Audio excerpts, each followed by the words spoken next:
Hello and welcome to Comicana. I'm Haas, and each episode we're going to take a look at some of the hidden artistry in the pages of comic books. Comic books are a static medium. There's no actual movement involved, it's just printed ink on paper or pixels on a screen. The change of position or the actual movement is generated by that small gap in between the panel borders, the gutter. When we go from panel 1 to panel 2, we can understand that characters have moved if drawn differently, so that's all fine, there are ways to show it. However, when the central conceit of your superhero is that he moves, and he moves fast, like really fast, it helps if you can come up with some other inventive ways of showing this speedy movement through the page. There's simple ways to do this, sure. You could have a panel of characters barely moving, then place your superhero dramatically going through those panels at speed, with everyone else staying stationary around him, so we understand that while people around are static, the superhero can still move.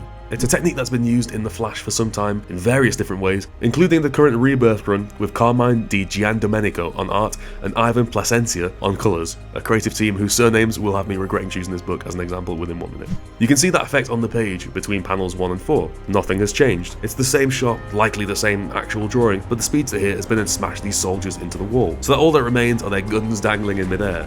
It gives you a real sense of speed and place. But Di Giandomenico and Placencia do a bit more on this book than that simple approach. They really start to play with the idea of panels representing a fragment of time throughout a page. Which brings up a great point about our understanding of how comics work. We will perceive one of these rectangles with drawings in it as a fragment of time, as a moment. The next one along, another moment. And the difference between the two corresponds to the amount of movement or dialogue between them.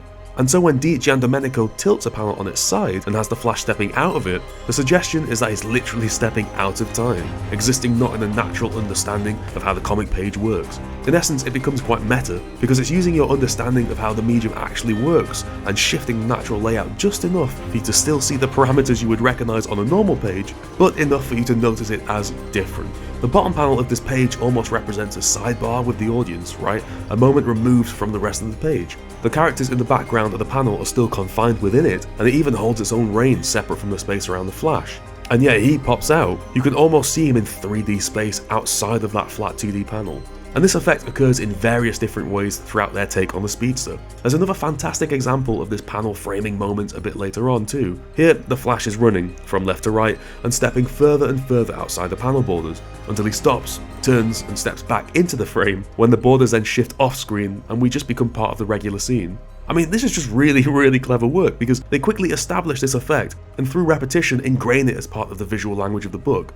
We can see this page now and understand how this works. That the Flash is existing a little bit outside of the normal time, and so in panel 3, when he swings his lower half back into the frame, that means something different than those previous 2 panels. But we still understand and get a sense that he is coming back into the story and that he has moved from left to right. And once again, this links back with our understanding of how the comics are supposed to work, that everything does live within those panel borders, so placing this character both outside and inside means he can exist outside of those scenes. The genius of this design is that it's universally understandable without language.